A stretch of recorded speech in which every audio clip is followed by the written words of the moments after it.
One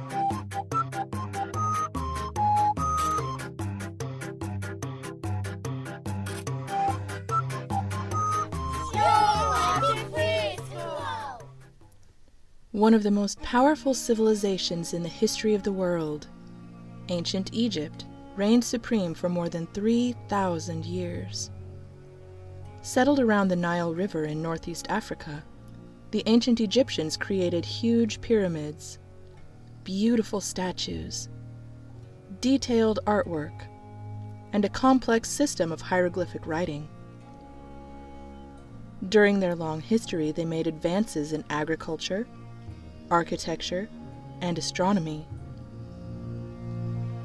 And the many artifacts they left behind still capture our imaginations today. Before Egypt became an empire, it was divided into two kingdoms, the Upper Kingdom in the south and the Lower Kingdom in the north. These names may seem backwards to us, but they were named after the flow of the Nile River. The Upper Kingdom was upstream, and the Lower Kingdom was downstream. Around 3100 BC, about 5,000 years ago, a king named Narmer united the two kingdoms, creating an empire that would last thousands of years. To show that the kingdoms were equal, Narmer established a new city between them, Memphis. This unification marked the official beginning of Egypt as a civilization. The unification of Upper and Lower Egypt also gave Egypt control of the entire Nile River, and that was a key to its power. Without the Nile, there would have been no Egypt. Northeast Africa is almost completely desert and receives very little rain. In some areas, it may rain only once every few years. The Nile River provided the Egyptians with precious water, but also something else just as important: mud. Every year between June and September, the Nile River overflowed its banks, flooding the land on either side. But this annual flood was not a disaster. The people of Egypt looked forward to it. When the Nile flooded, it covered the fields on both sides with a layer of rich brown mud that could grow wheat, barley, and vegetables. When the river did not flood very much, the people would not be able to grow enough food. The Nile River provided other important resources as well. Mud from the riverbanks was used to make bricks. Papyrus plants growing along its edge were used to make paper, baskets, rope, and sandals. Even the water itself formed a sort of highway, allowing boats to transport people and goods from one end of the kingdom to the other.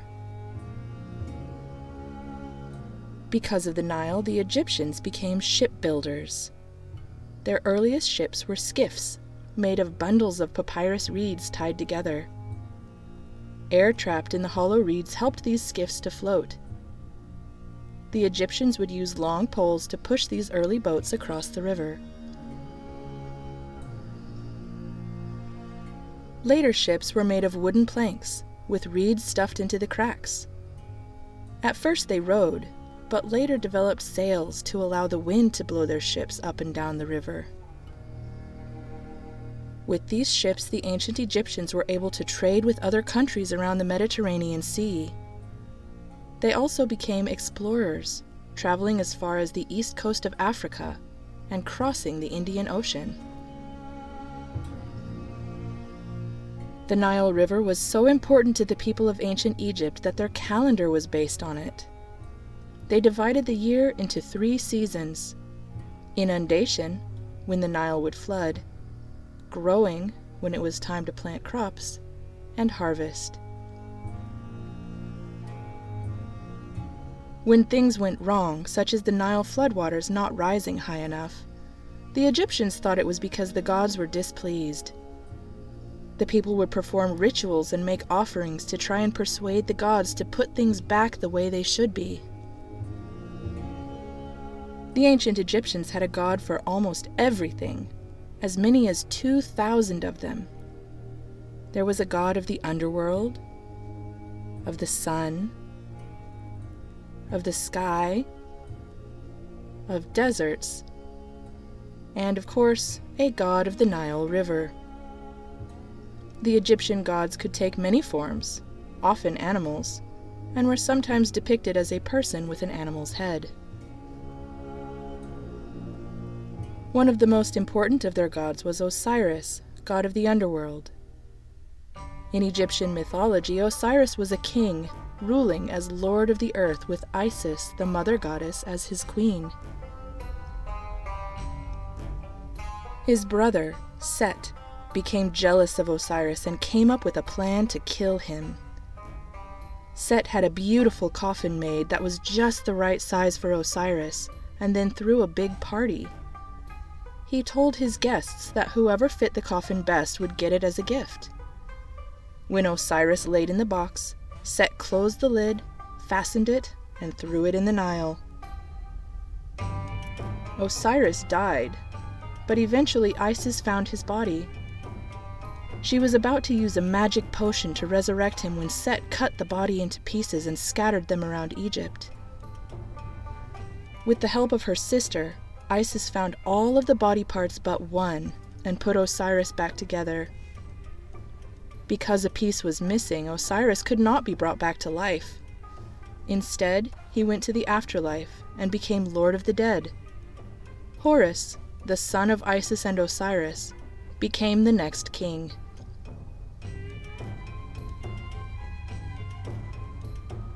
This story helps explain how the Egyptians viewed their pharaohs. Pharaohs served as rulers in ancient Egypt, but these kings and queens were believed to be gods on earth, the sons and daughters of the other gods. It was the job of a pharaoh to keep things in balance and maintain the cosmic order. They would lead armies in battle, collect taxes, and build temples to the gods. After their death, it was believed that the pharaohs would take their place in the afterlife with the other gods, just like Osiris, and leave behind an heir to become the new pharaoh, just like Horus. The pharaoh was the most powerful person in Egyptian society, with all the other social classes underneath them. Second in command was the vizier, who was also sometimes the high priest. The vizier was the pharaoh's chief advisor and was responsible for approving official documents and running the pharaoh's household. Beneath the vizier were nobles and priests. The nobles ruled the different nomes, or regions of Egypt, making their laws and keeping order in these areas. Egyptian priests were responsible for performing ceremonies and rituals in their temples to keep the gods happy and the world in balance. The next rank down contained soldiers and scribes. Soldiers could become rich when they captured treasure from enemies and might be given land for service to their country. Scribes were highly educated people whose job was to read and write, some of the only Egyptians able to do so. Next were skilled craftsmen, painters, weavers, sculptors, people who made pottery, jewelry, shoes, and clothes. Near the bottom were peasants and farmers, who worked land belonging to the nobles in exchange for food, clothing, and a place to live. During the floods, when no farming could be done, peasants might work on construction projects until it was time to work the fields again. The lowest rank in Egypt was that of slave. Slaves were usually prisoners captured in war, and were often used as servants in temples and the homes of nobles. Slaves might also be sent to work in mines and quarry stone that was used in building projects. The Egyptians believed that after death, a person's soul went on a journey to reach the afterlife. This journey was dangerous, and not everyone would be allowed in. In the Hall of Truth, the jackal-headed guardian of the dead, Anubis, would weigh your heart. If it was lighter than a feather, you would be allowed to enter the field of reeds, a place where you could live eternally with no more sadness, sickness, or death. if your heart was not pure, it would be devoured by the crocodile-headed demon Ammit instead, and you would die a second death. Because the afterlife was thought to be so much like life on Earth, the ancient Egyptians believed that you would need to take things with you, including your body. This is why they made mummies. Mummification preserved bodies so that they kept a more lifelike appearance.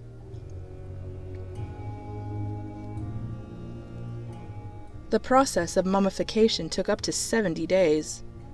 The organs were removed and carefully placed in jars, except for the brain. Egyptians did not consider the brain important, so it was removed and thrown away. The body was dried out, stuffed, and carefully wrapped. The wrapped body was placed in a special coffin called a sarcophagus, and the sarcophagus was placed in a tomb.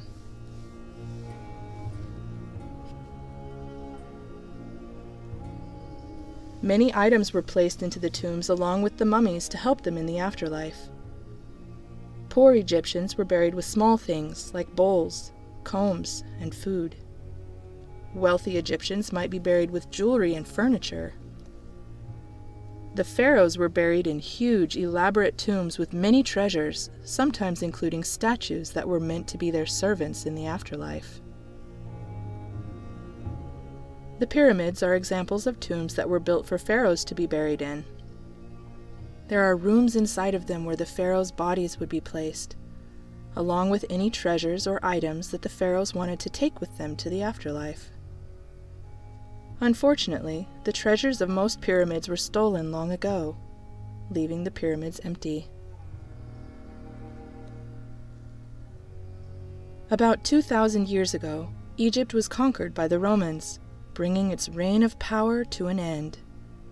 But the pyramids, statues, mummies, and art the ancient Egyptians left behind ensured that they would never be forgotten.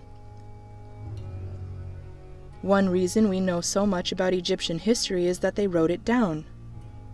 The ancient Egyptians had their own form of writing called hieroglyphics. Hieroglyphics were much more complicated than the alphabet we have and used around 1,000 different characters. Some symbols stood for words or ideas, and others stood for sounds. Hieroglyphics were so complicated to write that there were people who trained for years to do it as their job. These people were called scribes. For many years, historians were unable to read hieroglyphics. But in 1799, a stone tablet was found that had a message carved on it in both Greek and hieroglyphics. Because the message was the same in both languages, the hieroglyphics could be translated. This stone, called the Rosetta Stone, has allowed many records from ancient Egypt to be read and translated, helping us to learn a great deal about this powerful culture from so long ago. I hope you enjoyed learning about ancient Egypt today. Goodbye till next time.